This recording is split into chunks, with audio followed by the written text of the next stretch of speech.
Hey, it's Rob Lightfoot, proud two-time alum of Rowan University. And I'm Jessica Kennedy, also a two-time Rowan alum. And you're listening to Beyond the Brown and Gold. Rowan Radio 89.7 WGLS FM presents Beyond the Brown and Gold, a show that highlights the lives and memories of Glassboro State and Rowan University alumni. Now, here are your hosts, Rob Lightfoot and Jessica Kennedy. Jessica Rose, on today's program, we're heading to the gridiron. Love it. We're going football. We're going in athletics. I love an athletics turn. It's been a while. Actually, have we ever interviewed somebody super athletics driven on the podcast? No, I don't think so. This was a fun trip for us. This was. And today, we talked to the one, the only, Tony Racioppi. He was kind of a cool, big deal here when I was on campus as quarterback and such like that. But he didn't have your regular sort of Rowan trajectory here. Yeah, he graduated in 2004. He works for the Manning Passing Academy. He's a teacher. He works for the Test Football Academy. He's a quarterback coach. He is all the things, athletics and education combined. And he spent some time here on the alumni board, so that was kind of cool that he gave back in that way. Yeah, Tony was a real fun guest. I mean, lots of accolades we can throw at you. A two-time All-American, two-time captain, two-time player of the year. I mean, top 25 passer in NCAA history. I mean, we were very lucky to get Tony on today's show. Racioppi looking to throw, airs it out deep to the near side for Lippert. He catches the football in the end zone. Touchdown, Rowan. Can you believe that play? 33 yards, Racioppi to Lippert. Mark Hall was standing right in front of Scott Lippert, and he just watched the football sail into Lippert's hands in the end zone for the touchdown. Well, Tony, I have to tell you, I told Chris that I would talk to you about. Chris is our boss. Well, my boss, not your boss anymore. He was your boss. He was my boss. He was your boss at one time. But I am admittedly not a football gal. But several years ago, I watched Friday Night Lights. Great show. Yes. And that was my intro to football and my love. So all of my understanding of football is from Friday Night Lights. It's a good intro. Okay. So that's what I'm working with. I'm sold. Yeah. That's what I'm bringing here. Yeah. So okay, perfect. I'm excited for you to educate me. Rob's already educated. In so many different ways. No, just kidding. Not at all. Actually, not at all. But no, we love this. It's our first quarterback. I even say that, right? We had I know. Right? All right. It's super exciting. A lot of pressure here. Yeah. I know. But you also come from a time that we'll dive into when we get in the interview of Rowan powerhouse football. Sure. Beast of the East, all that stuff. So that was fun times here at Rowan. It was a great time, yeah. And we were good at a lot of sports. You know, like field hockey won a national title my senior year. You know, they were undefeated. They were awesome. You know, the kind of like our practice field was right next to the game field. So, you know, you'd peek over at some point and it'd be like 5-0 in the first half, and they were just like dominant. So it was a fun time for kind of all sports that time. But yeah, we were really good then. Yeah. So what brought you to Rowan? Like, where did you grow up? How did you know about Rowan? So I grew up at Ocean Township, New Jersey. Okay. And Central Jersey Central guy, Jersey, like right? you already. Jersey Shore, Monmouth County. So I went to Ocean Township all the way till I was a sophomore, and then transferred to Red Bank Regional, right, where I graduated from, same area. And then I went to Tennessee Tech, actually, on a full football scholarship. So kind of a crazy journey for me. So I tore my ACL as a junior in high school, which is not good. That's young to be tearing your ACL, yeah, it wasn't right? good. And again, your junior year is your biggest year from a recruiting standpoint. So luckily, I played well enough my freshman, sophomore, and my senior year that I committed to the University of Maryland. Wow. To play, which I was excited about. It was close to home. They were like a run and shoot offense, which means they're throwing the ball all the time. It was close for my parents. And so I was going to sign, and 8 days before my signing day my senior year, the staff got fired. So I had like nowhere to go. Yeah. Because again, I went. You take other visits, and once you lock a spot, and everybody else moves on from you. So I kind of was stuck at that time. Wow. And then I was right. So especially as an 18-year-old. So, So what was that mindset? It was like panic. Like what am I going to do now? And so luckily, one of the guys on that staff ended up going to Tennessee Tech, and that's where I ended up committing to. So I flew in. My official visit was during the Super Bowl where the Packers beat the Patriots, where like Brett Favre threw a touchdown pass, like took his helmet off, and I missed the whole game because I was in Cookeville, Tennessee. So missed the whole game, flew back, committed, went there as a freshman and a sophomore, quarterback obviously at that time, and I got moved to linebacker halfway through my second year there, which is not what you want as a quarterback. So Yeah, so I got moved, and that's something I didn't really want to do. I wanted to play quarterback. I thought I was pretty good at it. And so I came home and just kind of weighed options, So, it was like could have walked on at Penn State all the way down to, let's go play Division III football and go to a really good place that I could hopefully play really soon. So Was Tennessee a Division I school? it was a Division I school, yes. Okay. Yeah, full scholarship. So, again, leaving that money to go pay for school was tough. Yeah. So, I picked up a part-time job and did some things. My parents were awesome about it. They're always supportive of me. They kind of came to everything, and they were like those parents at every game, So, so I had some friends that went here and played here, a couple years earlier, in the early '90s, and had great experiences. And at that time, that's obviously when this place was rolling football-wise. I had some great teams and some great players. So I came down and I visited and kind of fell in love with it, and it was probably one of the best decisions I ever made in my life. What's it like? I got to ask, what's it like being a high school student getting recruited as big as you were? What is that mindset like? Because you have to focus on school still. This is where my Friday nights knowledge comes in. Right? You have to focus on school. Yeah, I've never seen that show. Oh, You gotta watch missing it. out. Was it a movie? It's- What was it? It's a show. It's a both. series as well. There's also a movie, but the series is probably what So you're talking good. about, right? Okay, The I'll series check is it. awesome. You're gonna be It's in love. legit. All right, I'll check Rob it. doesn't like TV. It's Texas high school football. Oh, right? Texas So is Friday huge, Night yeah. Lights. Oh, huge. Yes, huge. So, but what is that like to you have to focus on your grades. You got to focus on school. Your parents are probably only to do that, but then you have this mindset of, these other people want me. I want to play football. Sure. It was different then because, I didn't have to deal with social media and the pressures of those things. I train quarterbacks now, and I've trained for, 15 years now, and I've had some of the best kids in the Northeast come through me. And, it's totally different for them because, at the end of the day, they can go to a camp and they leave the camp and they thought they did pretty well. And then they look right on Twitter, God forbid, 5 minutes into the car ride home and somebody else got a scholarship different, yeah. offer and then they freak out because they thought they were better than the kid. So I would say at that time it was kind of nice because you just didn't know. You just kind of stayed in your lane. You just worked hard. You took care of yourself. You studied hard. You kept your grades up. You were a good kid. You didn't get in trouble off the field. And you worked on your craft as hard as you possibly could. So That's some discipline for a high school student, though. I mean, I was never a disciplined high school student, but that's you got girls, you got all these fun Sure. things you could be doing in high school to really be super concentrated on a sport. That's really impressive at that age to be so dedicated. I was lucky that, and probably one of the reasons I probably went into what I'm doing now is I just had awesome high school coaches in my experience, and I had some family members that were coaches in the Shore Conference, at that time. So just kind of learned the right way to do it. Mm-hmm. It's kind of like you look back in your life and I lifeguarded through high school and it just was a normal day for you to get up and go to the track and run and then go to work, and then after work go back to the high school and throw and go to the weight room and work out, and it's all I knew. Right. I didn't think I was doing anything crazy. It's a part of your life. Right, it just was like brushing your teeth. When did you first start playing? So I was a baseball guy growing up. I didn't play till I was in high school. So Oh, wow. freshman year of high school was the first time I played football. Okay. Now you have AYF and 7-on-7 tournaments, and it's so different now for kids. Then it was the only time you really played football. Maybe Pop Warner when you were probably in middle school. It wasn't a middle school team wasn't a big thing at that time. Really high school was all you had. Were your parents a wreck? I have 2 little boys, and they're not allowed to play football in our house. My mother too. Look how I turned out. That's the only sports. I mean, they haven't really been interested in it yet, Well, but why is that? I'm afraid of their heads. Their brains, a super important body part. I'm afraid of it. So I get nervous that it's probably one of the more physical sports. So when you were in high school already, so at least Right. you weren't playing Right, little Pop right. Warner. But were your parents a little nervous about the physicality of the sport? No, just most of the males in my family played football, and my dad was a really good player. He played at Lehigh. My uncle was a really good player. Played at Widener, really good Division III program. Grandfather played. All my cousins played. So It was kind in of- your DNA. It was kind of our DNA, and again, I come from a very short Italian family, so for I'm 6'1.5". So you so you stole the height. I stole all the height, thank God. Everybody else is They were like, what happened to this guy? They're a wrestler, linebacker, fullback, running back kind of guys, So I took the height, which is kind of nice. Play quarterback. So again, not that I'm a giant, but 6'1" of my family is a giant. Yeah. So yeah. So at that time to know, I would say they were excited that I was playing. Just being a quarterback's parents is always tough, because at the end of the day.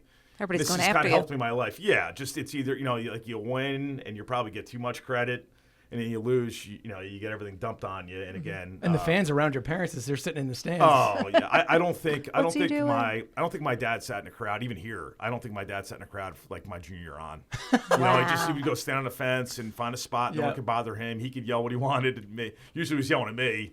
He was always demanding and hard on me, which was a good thing for me. Looking back, but yeah, they didn't really sit in a crowd. So did you only play for Corsi here then because you came later, or did you play for KC? I played for KC, so I transferred in 2000. Played for KC my sophomore year, my junior year, and then that was probably our best team ever here, my junior year, 2001. And then KC left and got the Delaware job going into my senior year. So Jay Corsi's first year was my senior year. Did Casey guarantee you the quarterback spot when you came here? No, I had to compete. I actually didn't start right away when I came here. They had a quarterback here that played as a freshman. Is that Oriole? Was that Oriole? Worker. Mike Okay. Worker was his name. So he was a big lefty, really talented kid. He was a South Jersey high school kid. He didn't transfer here from a college. He came right out of high school, started as a freshman. They lost in a national title game. So I kind of knew that coming in here that he was a really good player, and he brought them to the NCAA finals. So I kind of came in and worked hard and kept my mouth shut and kind of thought I was better than him. But at the end of the day, it was a good life lesson that no one really cares. You got to prove it at some point. And he ended up getting hurt at the end of the year, and I came in and played really well. And then between the player I was and the leader I was and kind of the guy I was off the field too, I kind of, I was able to rally people. That's always was my specialty. He transferred out. So he ended up transferring to Widener. And again, he was a really good player, and he had a great career there. But that's when I took the thing over. So no, I wasn't promised anything when I came here. Check it out. Tony Racioppi will go in as the quarterback.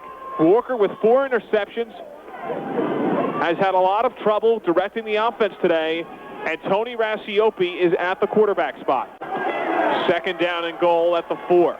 Backs in the eye, wide out split. Racioppi taking his time. Now the quick pass, the fade in the end zone. Pass is caught. Touchdown, Rowan. Bobby Woolfolk will get the 4-yard reception, and Rowan takes the lead. 7:52 to play in the 4th. It's 12-10 Rowan, awaiting the extra point. Beautiful fade and a perfectly placed ball by Tony Racioppi, showing no rust whatsoever ever since he has come into this football game, and he has just been such an uplifting presence for the Profs. I have to ask this. Only this is for Derek's and John. So John Sadak, who we interviewed on the podcast a while back, Cincinnati Reds broadcaster, obviously was doing play-by-play here at the station during these glory days that we talked about for Rowan Sports. Yeah, they were fantastic. And we got to go back to 2001 Bridgewater game. Mac McCadden. Can we go there? Can we go there? Of course. I want to make sure. My husband said not to ask about this. I've gone there a couple times in my life here. All right, I want to open up some wounds here. Yeah. But, so for folks who don't know, sort of end of the game, right? Yes. Well, everybody thought there was an end of the game, but somehow we extended some time into the Bridgewater game where this clock operator named Mac McCadden for Bridgewater? Yes. Ended up not the clock just magically just kept on just not running. Yeah, it just magically didn't work. Stuck on one. Yeah. So tell us about that game and do it in a way that John and Derek can really feel this. Yeah, we all kind of feel this one. descriptive. Yeah, so I mean, it's one of those things where you tell people that story that don't really know about it and they don't believe you. So national semifinals, right? We're probably the best team in the country. We go there because we had one loss. They did not. We lost to Cortland 32-31 up at Cortland in a really tough game. Cortland, man. Cortland State. Yeah, they actually won the national title this year. They were fantastic. But so we go there, pouring rain, monsoon. Obviously, we're a throwing team. They're an option team. So both teams really didn't do much on offense. We kind of came out in the first quarter, and I think I threw 3 touchdowns in the first 8 minutes. And we're like, oh, this should be pretty good.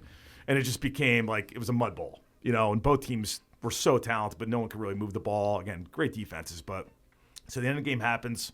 We get the ball. We stop them with maybe a minute and a half left on the 2-yard line. People forget that. But we get this awesome goal line stand, and now the ball's on the 2 coming out. What's right? the score? 24-21, I believe. Okay. So we stop them. Great stop, right?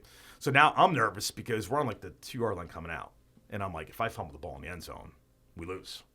And it's like a mud bowl. We run 3 quarterback sneaks just to make some room. And again, luckily didn't fumble. I remember that feeling still now, that feeling in my gut of don't screw this up. We take a safety, right? So now we're still winning. So we punt them. They get the ball. There's not much time left. They have no timeouts, right? So they throw a incomplete pass.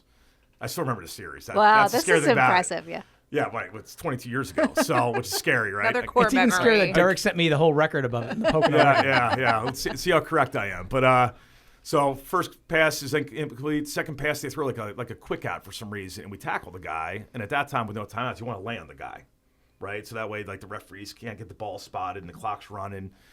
So our guys lay on him to do the right thing. I didn't Clock's even know that going. was a strategic move in Totally, football. yes, Let yeah. everybody lay in Yeah. order to get the Right, ball. right. You don't want to get that next playoff. Yes, well, it's a game of situations, So like as much as you can go over situations, the more prepared you are. So next play, they snap the ball. Quarterback kind of runs to the right, scrambles to the left, sets up, and makes a great throw for how muddy the ball was. And at that time, throws it, and we tackle the guy, and they stop the clock with 1 second. So instead of it going like 3, 2, 1, 0, game over, their scorekeeper, stopped the clock on 1. So the ball's in the air on 1. So really, in real time, the guy should have caught the ball with 0. Right. We tackled him. We win. We go to the national title game. They stopped it on 1. We tackle the guy like on the 2-yard line. They run all the way down there. The guy audibles under center, still with 1 second left. So like 8 seconds went off with 1 second. That's how bad And it that's was. a lot of time in football because, like, my husband will be like, "There's just 2 minutes left of this game." I'm like, "That's an hour." Yeah. 8 seconds. Yeah. So, a long time. So yeah, he like gets under, he like audibles, and he throws like a little fade route to the right, and the guy goes up, and our guy slips, and they catch it, and they win. The 11-0 Bridgewater College Eagles, the 11-1 Rowan University Profs in the national semifinal. This is for the right to go to the Amos Alonzo Stag Bowl, the national championship game, and we are underway. 3rd down and 10, 5 seconds remaining. Lutz from shotgun, this is the ball game. Lutz looking to throw, eluding a pocket. He'll air it out, looking toward the near sideline. Inside the pass, caught, knocked down, no good. Tab on the tackle, 1 second remaining. 1 second remaining. I don't know how they got it off, but they did. Wait a minute. They have to stop the clock to move the chains right here. Rowan is running onto the field to celebrate. They have to stop the clock at 1 second. Nick Leto made the catch down at the 3. No way. Bridgewater will have one more play. There's no way. They can't get this play off in a second. Cannot spike the ball with 1 second. Lutz takes the snap, drop back, and look to throw. Time expiring in the end zone. Touchdown! Touchdown, Bridgewater! They win it! They win it! They take the field, and they're going to Salem.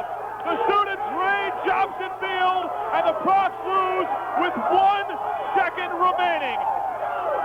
Reception in the end zone, and the Bridgewater Eagles have taken this ball game 29-24. The team that was 0-10 in 1998 will send their seniors to Salem, Virginia, and most likely Mount Union for the national championship.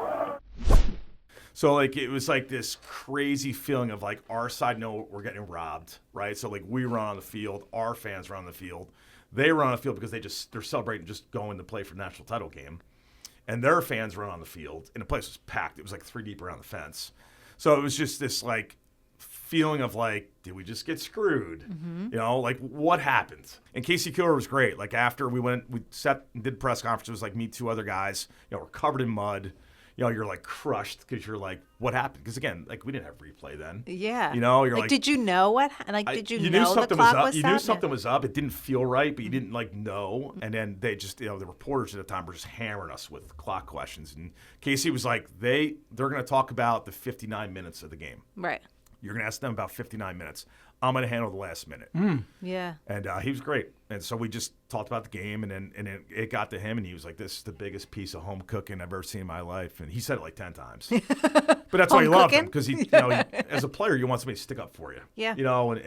And he would take a bullet for you. So yeah, like you didn't really know, and it was kind of like fun. So maybe like the next week I went on the Lou Tilley show, which was big at that time. Down here was a big sports show in Philadelphia, and I went with Coach Keeler. And Lou Tilley actually had it. So he had like the end zone view, and it showed the clock like 2, 1, and it just stayed on. Was that the 1. first time you saw it? First time, yeah. Oh. So, While you're on air. we didn't know Great. at that time. Yeah. So we came in and we handed our equipment in, and at that time, like the NCAA found out that they cheated. Wow. But the problem at that time, there was no rule stating that you can change a score. Like once the clock hits 0, the game's over. So Bridgewater would have had to say, like, listen, you guys won, we didn't. Yep. Which they obviously did not do. Yeah, they're not doing that. We're not doing that. So, Wow. so for like 2 days, we're like, are we practicing? Are we not practicing?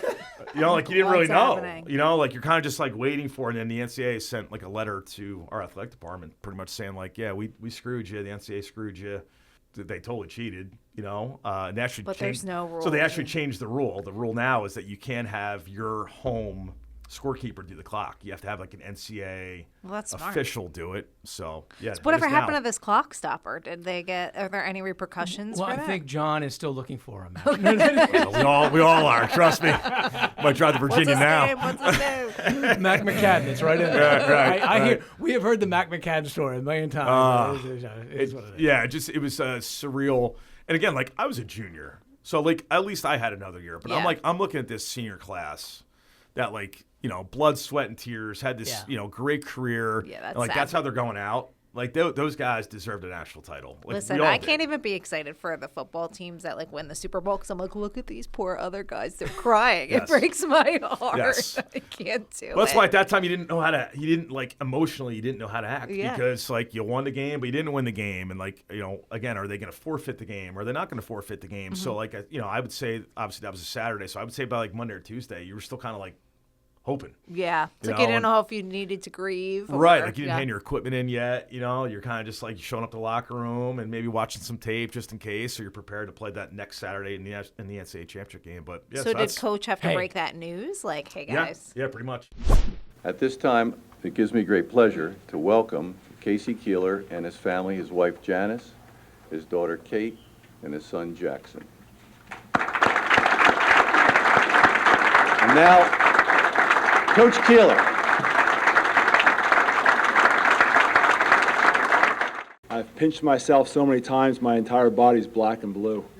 17 years at one place. Like I said earlier, probably the best team in the country coming back. Had the best team in the country this past year. Unfortunately, had a clock operator who forgot to, or hit the switch a little early.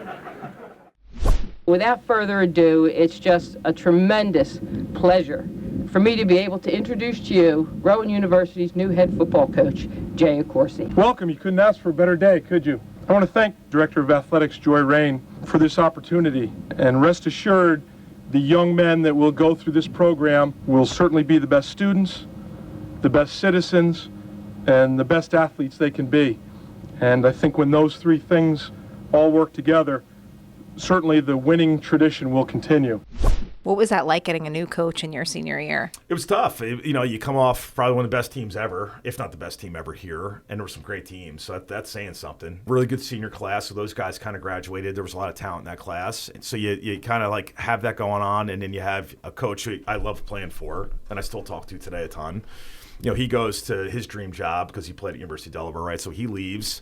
And now it's like, what are we going to do? Mm-hmm. Like who are they going to bring in? As a quarterback, like what offense are they going to run? Like at that time, like we were throwing the ball all the time. And that's why I probably had the career I did, because I was surrounded by really good players, one, and two, we threw the ball a ton. So like for me, what are we going to do? Like bring a new coach in that's going to run the ball 75% of the time in my senior year, And again, at that time, I had so much going on because I had coming off a really good junior year. I'm getting a lot of NFL looks.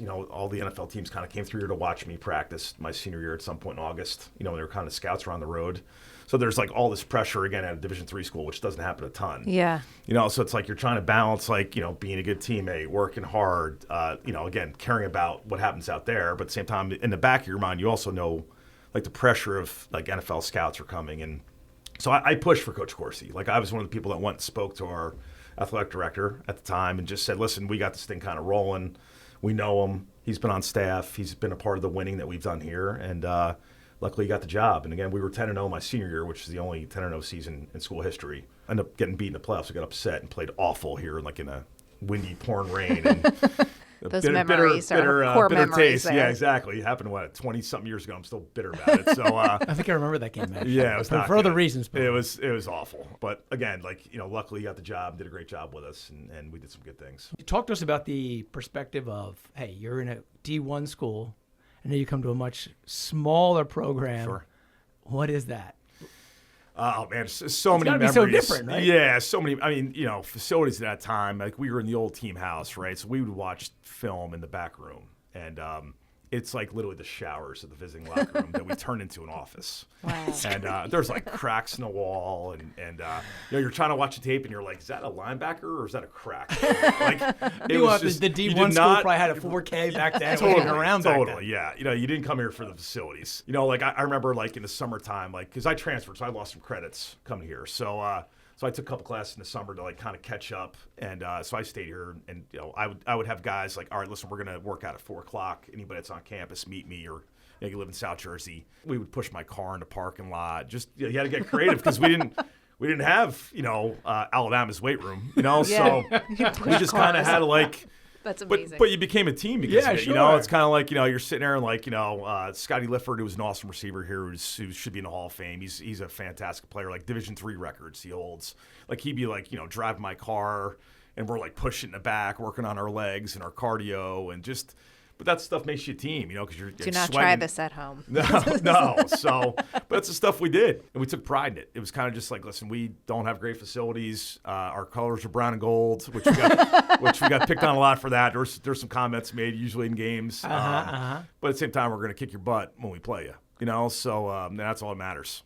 So yeah, it was definitely a different experience, but in good ways, I think. It just you had to really truly love what you're doing. You weren't getting scholarship money. Yeah, nobody was giving you anything. You just, you had to be a normal student, and on top of that, you had to put the time in to, work in the off season and go watch tape and practice and, travel to, Buffalo State away game. That's 6-7 hour bus ride on a Saturday. You get back at like midnight, and then Sunday you got to study for a test on Monday, and you got to do it. So I think if anything, it made it more special because of the work you put in. All right, let's give you an opportunity to humble brag. Okay. I'll try my best. I'm not good at it. All right. Well, we did list them for your bio. So you're a 2-time All-American, 2-time captain, 2-time Player of the Year in NJAC and ECAC. I mean, that's impressive. It was a good time. Did you know you were impressive? It's just you just work so hard at it, and you just did your job. And I think the nice thing about playing here at that time is you were surrounded by such good players and coaches. I just felt like I was doing my job, and I did it pretty well, but I didn't feel like I had to be special. I just tried my best, and again, for 12 months, and put into it and invested, and good things happened. And again, like, when you leave, when you're doing it and you're in the middle of it, things are going really well. But, the longer you get out of it, you kind of look back and be like, it was a pretty good run. Rowan sports with the football team, Casey was bringing through people that it was an automatic stag. Like, we're going Stag Bowl every year for the next, 5-6 years. Yeah. And then Casey took off, and I was like, oh, gosh, what are we going to do? And then, obviously, we've had our challenges since. But Casey, man, run-through wall type of guy. He was a personality in himself. Yes. I'm sure he still is. I didn't have much interaction when I was here at the station with him. But yes. But very cool program to be around back in the day when I was it was. Here. That was the expectation. That was one of the reasons I came here was, at that time, I always felt like their quarterbacks were like the best player in the conference. They had always had like a Division I guy kind of transfer in here that played really well for 2, 3, 4 years, and then they had opportunities to play after, and obviously it's a great education school, so that was a big piece of it for me. And the last thing was the expectation was to play for a national title, or at worst be in the Final Four. And that was kind of just that was the talk all the time. You felt like once the season started, it was everybody. And again, at that time, it was such a family environment here, which was kind of cool. Like people would come over to watch practice, and your teachers would come over, and everybody felt like everybody felt a part of it. Yep. There was a true and I've been other places where it's almost like there's a jealousy thing, and it's. Everybody kind of hates you for being good. Here it wasn't. Everybody just kind of supported each other in the right way, and it was an awesome environment to be in for all of us. Now let's talk academics, because you were also an academic student while you were here. I was, correct. He's like, yes. So you were a health and exercise science major. Correct. What were you did you have time to do anything besides football while you were here other than your academic studies? Did you join anything? Was there a faculty member that was really influential in your life? Oh, yeah. The funny thing for me, it was probably like a lot of college students. When I first went, I was probably a business major. If I can't be an NFL quarterback, let me go work in New York City and make a lot of money and live that kind of lifestyle, and just took some classes, and I'm like, I have zero interest in this. Yeah. This makes, this is not me at all. And actually, when I came here, I was in journalism first. Okay. So that time I kind of liked writing, and then I kind of circled back to and I You tell. could have done sports journalism. Well, I could have. I should Yeah. have. But it's kind of funny. Like, and I tell my health students this. Like, if you told me as a 17-year-old that I'd be a teacher, I would have told you you're nuts. Kind of funny that it went full circle. That I'm sitting there going like, who am I? And at the end of the day, I just, I loved being in education. I loved, being a part of people's lives and making an impact. And again, like, I look back at my life and probably outside of my family, my parents, I would say the most influential people in my life were my coaches or teachers. At all different times in my life. I was like the freshman year, you kind of need somebody. In my sophomore year, I needed somebody. My junior year, when I got hurt, there were people in my life that kind of got me through things. My senior year, and then obviously, I came home from Tennessee Tech not knowing what I wanted to do. And then when I came here, obviously, it was such a great experience that I ended up doing it for a living. Yeah. So like at that time, I probably did not love football because of my experience at Tennessee Tech. I was all over the place. I was like, do I want to be a Navy SEAL and just take out anger on people? Like, I didn't know what I wanted to be, Well, especially after the whole clock situation. Yes. Yeah, exactly. That's a whole different story. But, so like at that time, it was really neat to get here and kind of transfer into the health and exercise science. And again, like those people, Mr. Bird was a guy who's been here forever. He played running back in Nebraska, like way back in the day. Really good football player. They were awesome to be around. Like they were great teachers. They were great mentors. They were great people outside the classroom. You can go over and a lot of times the tennis courts at that time were over by our practice field. So like the phys ed staff would go over and they'd play tennis against each other. And so you just got to know people for people, which was kind of neat. So much of, I think nowadays it's so hard to get to like, peel the onion back on people because of, I don't know if it's social media, I don't know if it's cameras, I don't know. Yeah. People are so scared to be themselves. And I think at that time it was really neat because you could just be yourself. And you weren't worried about people judging you. And again, I had such a great experience here, being in that classroom and learning from those teachers. And, it was just a great group of people. And then post Rowan, what does that career look like for you? Like, what is that? Because I know you stepped into the NFL for a bit. Yeah. Kicked the tires there, and then you get into what? Yes. So I left here. I went to Atlanta to train for the draft. Came back here. We had 16 pro teams come here to watch me work out here at Rowan. Of course. No pressure. Pouring rain, by the way. So I came back here, worked out for people. And so it was kind of interesting. Like at that time, obviously playing Division III, you're not playing the best competition, right? And again, there were some great teams, some great players that played in this conference. But again, like Montclair State is not Alabama or Ohio State or Michigan. So at that time, I felt like my best opportunity was to play against some better competition. So I actually went to Italy and played. Oh, wow. So I flew over. I lived in Italy for 8 months. Played That's European lovely. League. It's a shame for How you. did you have any time? I would have just eaten. It's I was in Italy fantastic. for 8 It months. Man's a disciplined man. He's pushing, you got pushing cars for God's sake. I know, but we already talked about our Italian talking with our hands, so I thought, Yeah. So it was interesting. So I went over. I played over there. So I lived in Milan for 7.5, 8 months, which was awesome. A great experience. Did you go by yourself?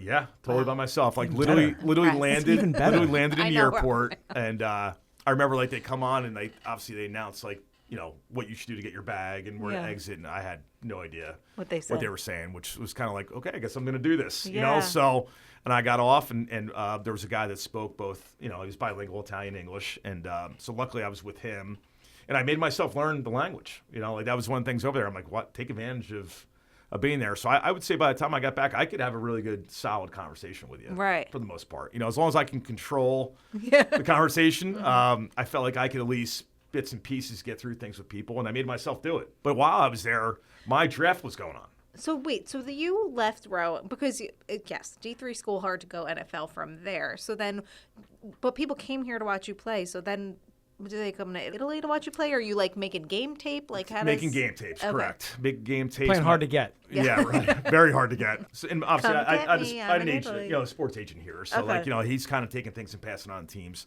So this is a great story. So my draft year obviously was that year. So I'm playing during my draft class, right? So the draft comes on, and I had this little like Motorola cell phone. And remember, I'm 6 hours ahead there. Mm-hmm. So the draft's going on here at say 6 p.m. It's midnight for me. Yeah. So I am literally sleeping with my like cell phone on my chest just in case someone calls me. Wow. And so the third day, 6th round, I get a call from the Jets. So they're like, listen, if we go quarterback this round, we're going to take you. I would have been the first Division III quarterback ever drafted. Wow. Timmy Watson was the first Division III player ever drafted who played for us here at Rowan, defensive tackle, played for the Seahawks. So I was fired up, obviously. So then you're sitting there, you're waiting, no call. So then they ended up taking Brooks Bollinger from Wisconsin, who was a good player. So it was pretty much like me and him were very similar. He just played in the Big Ten, and I played in the NJAC. Yeah. Which that's time I didn't understand as an athlete, but as the coach, the coach in me now understands that scenario. But that even time, I understand that scenario. Right. Well, I did not. I did not. I was ready to fly back and go find him. Yeah. So yeah, that's how it kind of ended for me. So I really didn't have anything after the draft. The free agency stuff wasn't as crazy as it is now. They brought in less guys at that time.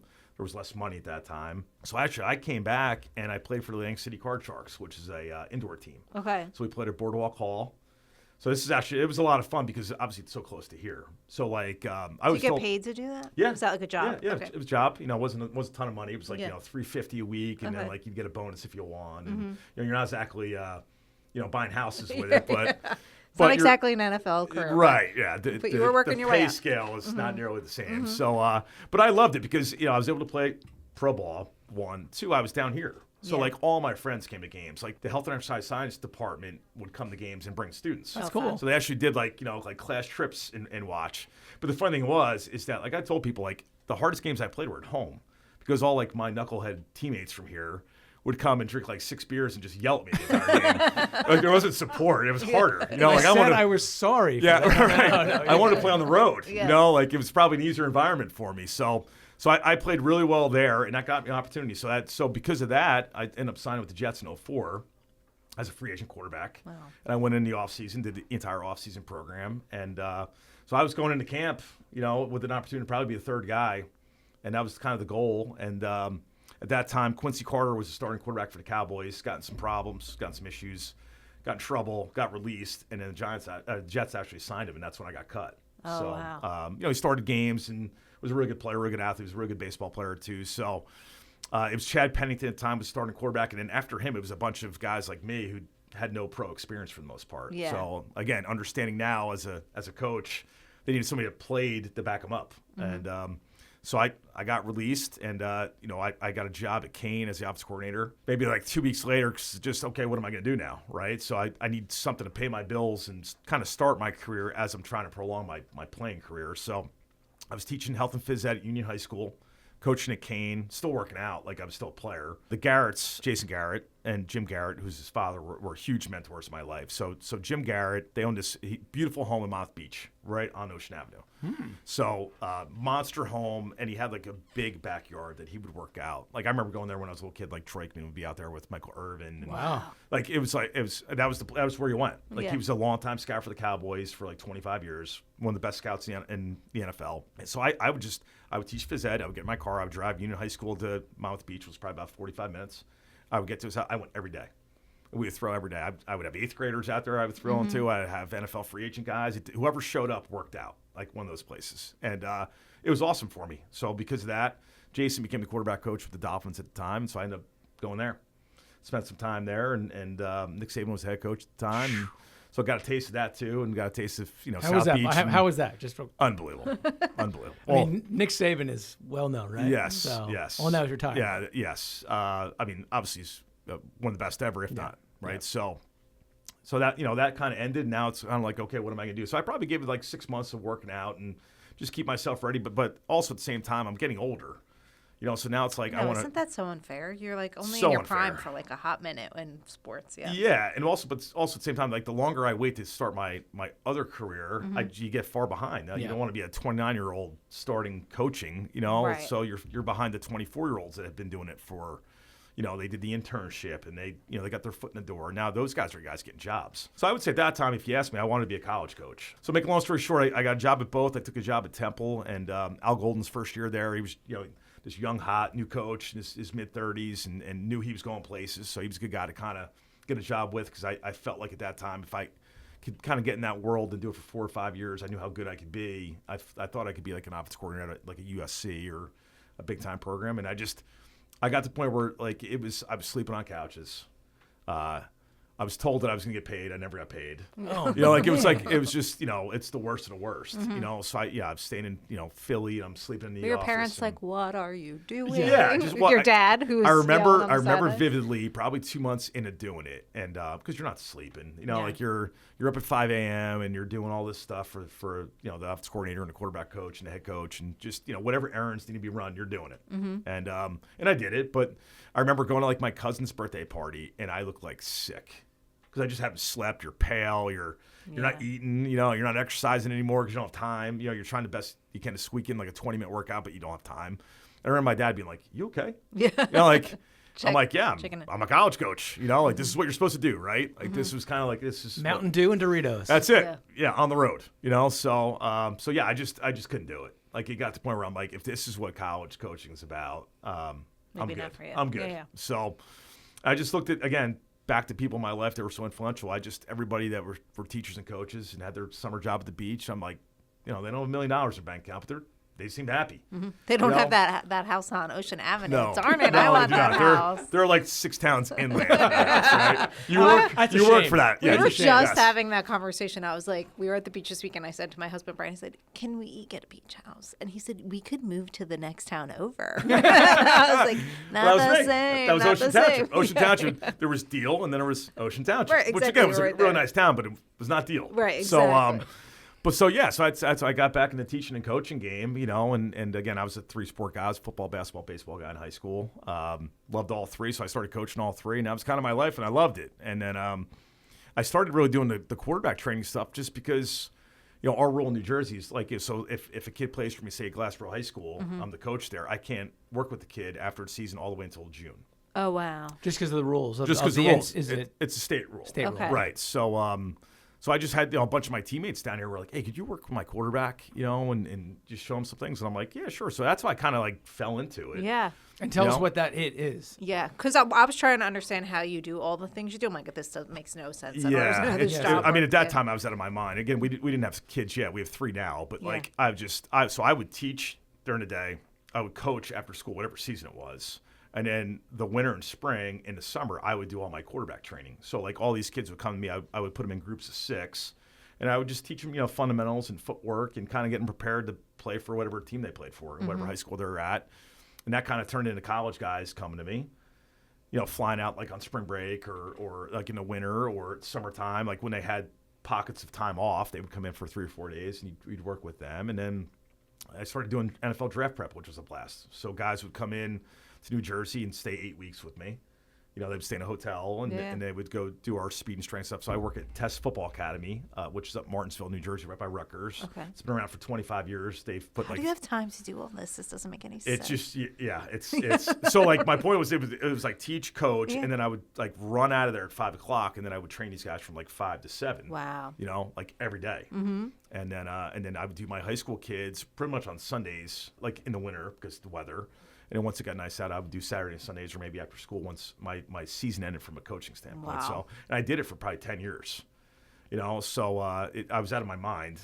But I loved it, and it made me so good at it because it just trained my eyes for all the things you need to do from a coaching standpoint and the ability to teach all kids, all learners. Right. But I think it's a great experience in the fact that here you are still able to do I don't want to say a normal job, but you have your 9 to 5, so you're steady there, but you can still sort of dabble into your passion and kind of dial into that coaching experience that you still want to get dialed into and still pour into people and still help them that way. Right. But you kind of have the best of both worlds now. Yeah, so minus the shore house. Minus the shore house. One day. Don't one have day. that. One day it's coming, guys. One day. I'll have you guys over for barbecue. That's great. That sounds good. All right. Can't wait. But so that ended up it's opened so many doors for me. So what happened was I interned 3 times in the NFL. So I interned twice with the Jaguars in Jacksonville and then once with the Cardinals. So I'm in Jacksonville. I'm interning for the summer in August, right, for training camp, and then I would go back just whenever we started my high school season. So Coach walks up to me one day, and we're like talking, and he's like, we're talking quarterbacks and fundamentals and just coaching talk, and he's like, would you like to work the Manning Passing Academy? And I was like, yeah, I'd love to. Do you know somebody? Or he's like, yeah, I run the camp. Okay. I'm like the head coach. I'm like, oh, great. So I send my stuff in, don't hear anything back. It's so selective, it's so elite that I'm like, maybe next year. So he emails me and I'm in, right? So the first year I go, and people ask me this all the time, like, are they there? And I'm like, yeah, they're there the whole time. It's their camp. Like it's an old school, fun. I love that. Yeah, they're the best people. So many times and so many people in pro sports. Again, I've been lucky to be around a ton now because of what I do. But like you meet them as people and they're not who they seem to be on the camera, which is kind of disappointing, when you meet them and they're not. Those guys are. They are like the best people, the best family you could ever imagine. They are 100% quality, high character. So my first year I go down, it's a Thursday to Sunday camp. It's in 2 weeks. So Nichols State, which is in Thibodaux, Louisiana, which it's about 100 degrees. What's there besides the camp? Nothing. Okay, sounds big like bugs. it. And Yeah. Bugs, big bugs. and remember, it's 100% humidity. Yeah, that's nice. Okay. So it's the hottest I've ever been in my life. And you got to coach for 4 days. Yeah. You're out there Horrible. all day. But my first night, we coached during the day, and usually what happened is we would go back, we'd shower up, and we'd go to some multi-million-dollar mansion that they're friends with, and we had this like big, picture like an Italian wedding, like awesome. I got food one of and those this weekend. beer coming trucks. up. There you go, perfect. So live band playing. It's just and then everybody's sitting around. That's either in football or. A lot of their friends are obviously so successful in other parts of business. So your networking it's just endless. You could pop down at any table there, and everybody there is important to something or owns something.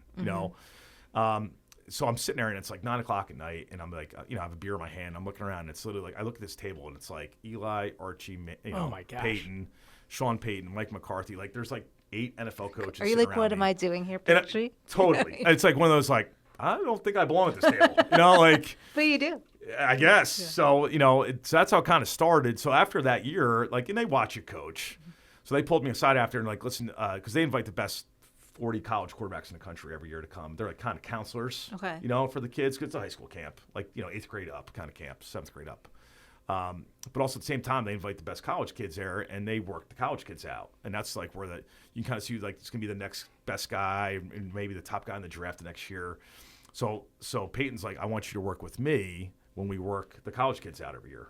So we do it 3 times. So that was surreal. So literally 3 times next week. That's cool. It's me and Peyton that is so doing cool. drills, and there's 4 groups. So it's me and Peyton are in one group. There's another guy does it, another guy does it, and Eli's all at the other end. Wow. So we just kind of rotate 15, 20 minute kind of segments. But so every year for 4 days, I get to stand next to him and just soak up every word he says. Yeah. Which is amazing, and they're just the most genuine people in the world. I happened to be in Tennessee when he was just sort of starting, and he was a god down there. Oh, yeah. People wear jerseys all over the place down in Yes. Tennessee. We were Yes. down in that. It was crazy.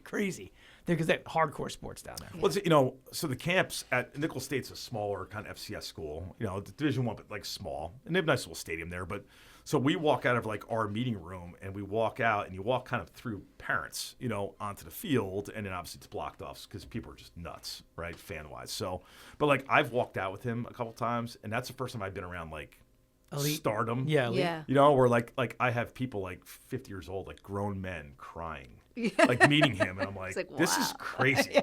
How do you do this? Right. I'm 45. I'm not crying if I meet, a really good athlete, right? Yeah. Oh, great. Nice to meet you, right? Right. But At least you're not admitting it on this podcast. right, exactly. Maybe Derek Jeter, but Yeah. Oh yes. right? Me too.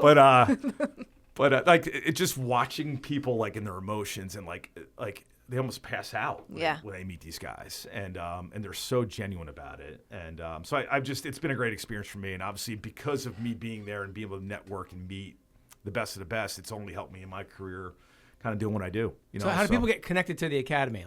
Do you recruit them, or they have to apply, or how do they get there? No, so it's a high school camp, Okay. So it's listen, we have 1,500 spots for first 1,500 kids to sign up, and it's. Oh wow. They stop because that's all the room they have, and it flies. 2 months it's sold out. That's so cool. Yeah, so it's think of me in 2 weeks when it's 100 degrees and 100% humidity, and you put your sunglasses on, it's already fogged up, and you can't see 2 feet in front of you. That's what it's like, but it's a great experience, and it's you coach during the day, and then at night you get to really.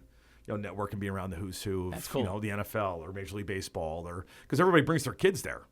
So now, are you able to get tickets to things? That's my go-to. Yeah, my I was go-to gonna is say. even all again. I had 15 NFL quarterbacks train with me last year. Yeah. 5 guys started games in the NFL, and I've always said listen, I'll meet you anytime, anywhere to work. Yeah. But I want gear. Yes. And if you have extra tickets. I'll take They're coming those this way. tickets. Yeah. Take care of your family first. I get it. Take care of mom and dad or sisters or brothers, whatever, grandparents. But if there's 2 extra, we're coming. Well, because in Philly, you work with what? Kenny? Is it Kenny Pickett? Yeah, Kenny Pickett. Yeah, I've had Kenny Pickett for 9 years. Wow. All the way through his college. Was he career. Ocean County? Was he Ocean Ocean County? Township, yeah. So crazy story. So his mom was my next door neighbor growing up. Oh, wow. So that's how small of a world it is, right? So his mom was my next door neighbor from the time I moved there like in second grade all the way up until a sophomore year in high school, and we moved to Red Bank. So known them forever, Wow. So it was kind of neat that, we kind of met back when he was in high school, and then really good player at Ocean, and all state full scholarship guy to 10 or 12 schools he had. He picked Pittsburgh, and we started working together his freshman year. Worked all the way through his college career. I did his draft prep. So like my life's funny, like you're talking about before. Like I would teach my freshman health class, like last period of the day, like yelling kids to sit down, right? Mm-hmm. And then Nobody's listening. Nobody's listening, right? And then 5 minutes later, I'm on a field working with the top guy, first round pick. So within like a 15-minute window, I go from like this world to this world. Are the high school kids impressed by that or no? They love it. Yeah, They do. Yeah. Okay. Well, these kids are so social media driven. Mm-hmm. And the fact that like I remember getting verified on Instagram. Like I didn't even know what it meant. You're like, and the kids were like, "Coach, you're verified. Like, you're like the only teacher in New Jersey that's verified." I'm like, is that They've done their research. good or bad? They spend time doing Totally. research but on that's that. That's this generation. important, is yeah. so impressed by that. Mm-hmm. And I see it even walking around, kids all day. Like they just sit on Instagram, they just watch reels, and they watch. It's 30 seconds, and it's moving. Yeah. So like, I knowing get that, sucked in. How we would all the do. kids not We all get do. sucked in, Yeah. Yeah, we all do. I mean, same thing. Yeah, especially with like in my line of work, a lot of it is social media driven because that's your way of like showing people drills and like connecting with people. And then, maybe a college kid sees you and wants to work with you, so they DM you about maybe coming out to see you and working together. Right. And so like so much of that networking is done through it. So it's kind of like you hate it, but you need it. Yeah. Kind of thing. So that's kind of that the Manning Pass Academy's opened up a lot of doors for me. So I've trained guys for the NFL draft for I think 11 years now. I've had a guy drafted the last 5 years, which is pretty Wow. neat out That's of New impressive. Jersey. That's impressive. Yeah. So it's Now, once they go to the a lot of fun. NFL, you don't continue to work with them? No, because- I do. I Oh, do a you ton. do? Yeah, I Okay. do a ton. So the NFL has weird rules. So like their season ends, they actually cannot throw a football in their facility all the way until they start like mini camps. Okay. So you're talking like February, March, April into May. Wow. So they have a big like 3 to 4 month window of a pocket of time to work. So like Okay. a lot of times they'll finish their season, they'll go on vacation with their families and their bodies are all beat up and they're mentally tired. They just want to get away from it, which totally understand. They'll go on like their week, 10-day vacation. And then they kind of start their body they getting miss back it. to normal. Yeah. And I then do that in our new fiscal year now. I take off, my body's all beat up. Yes. We hit zero. So like they'll take a little time off and they'll start lifting and running and kind of getting their bodies kind of back together again, and we'll start throwing again. And then so it's I got a nice group of 5 to 7 guys that are with me all the time for the most part, and then you get the guys that come in for a week here, a week there, and depending on their lives again, and they're busy. Like the biggest thing I've learned is just how busy they are and how many people are pulling at them. And a lot of times in their lives, like you think about it, everybody that meets them wants something from them. Yeah. So they almost put up this wall because they feel like they have to. Where it's like if I introduce you to somebody, that's famous, they're like, what do you want? Right, Do you want an right. autograph? Do you want a picture? Do you want money? Do you want like everybody wants a piece Yeah. of them Yeah, some so way. That's hard. they're a little bit hesitant. Yeah, so and there's guarded. never a genuine just like, hey, it's nice to meet you. Like very rarely does that happen. They always say, Right. hey, can we get a picture? Can we get an autograph? Can we get Right. Everybody wants something, even their family. A lot Right. of times. Like I remember working with Saquon Barkley when he first got drafted by the Giants, and it was funny. Like I was just like, hey, how many people like came out of the woodwork and are like Yeah. are like Hey, cousins remember me? and like and uncles that like you never met before, and he just starts like cracking up. He's like, yes, exactly. And not only do they like claim you, they want things from you. Yeah. Like all of a sudden it's like, hey, Like, oh, you matter now.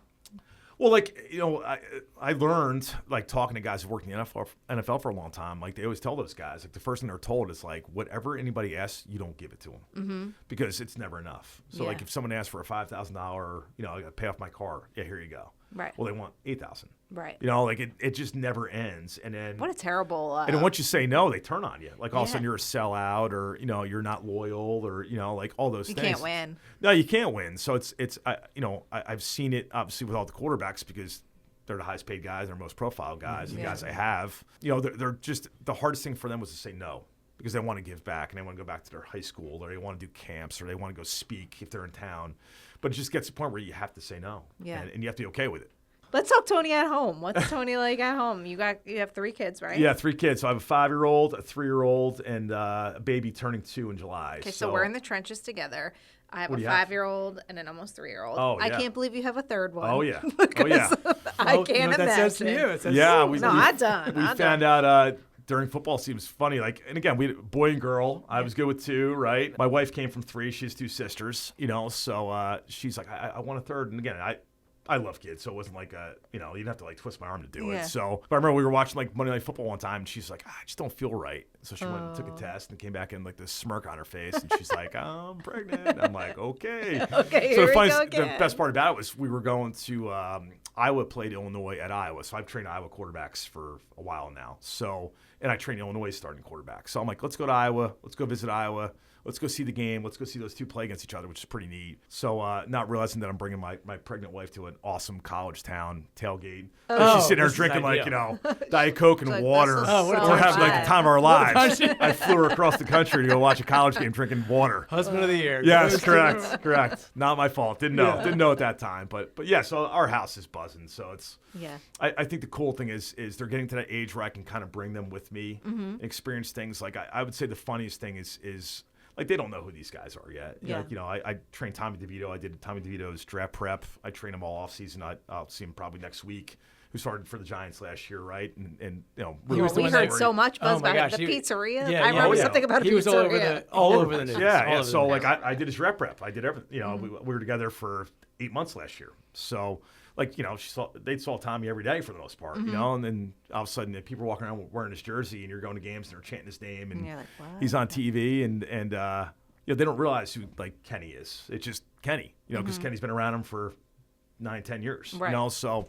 Well, they're 5. So, like, their entire age. Right, they've grown up with Yeah, them, they just don't realize that those guys are who they are to people, So I think that's the cool thing about it. So you're here today. When was the last time you were here? So I started on the board of directors here for 4 years. So just was hard for me to get down like the last probably year and a half. Yeah, the first 2 years I was trying my best because again I'm so busy. Yeah.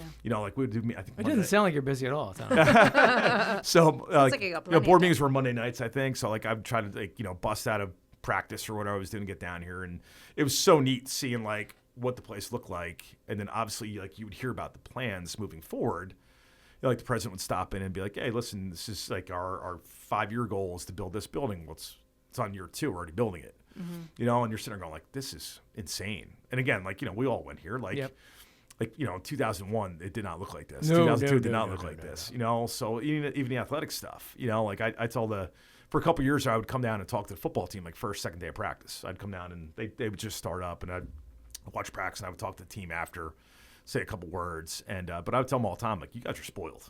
Again, like you're not pushing cars in the parking lot, or you're like your film room is actually a film room. You're not again looking at cracks in the wall in the bathroom of the visiting locker room. Like, but again, like it just.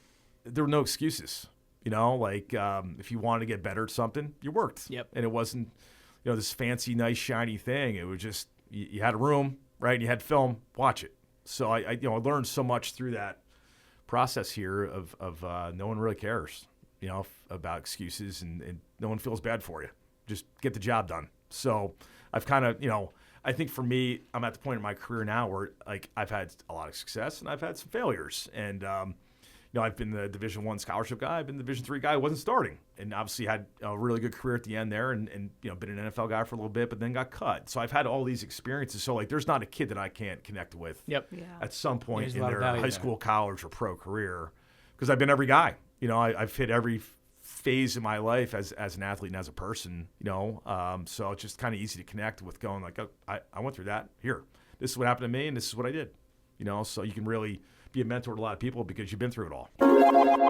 So after the interview, we stayed and talked with Tony for about another 25 minutes or so. We could have talked to Tony all day. Yeah, I think this is going to be this is the longest one. This will probably be like 3 hours because we talked to him forever. What a miss that we didn't invite him to go to lunch afterwards. Like, he's going all the way back to North Jersey, and we were like, Maybe we can "Oh, grab his sweet." car real fast. He was pushing it when he said, that he was pushing in college. Maybe we We'll can get just him- like pull it back. Yeah. Tony was really fun, though. I'm really impressed by his trajectory and everything that he's been able to do with his, education here at Rowan and all of his athletic abilities. Yeah, and not only does he have a great career, personally in the education space, but we talked about it in the show in the fact that he's got access to these NFL quarterbacks and these up-and-coming stars, so he still is able to do the coaching, the mentoring that he really enjoyed.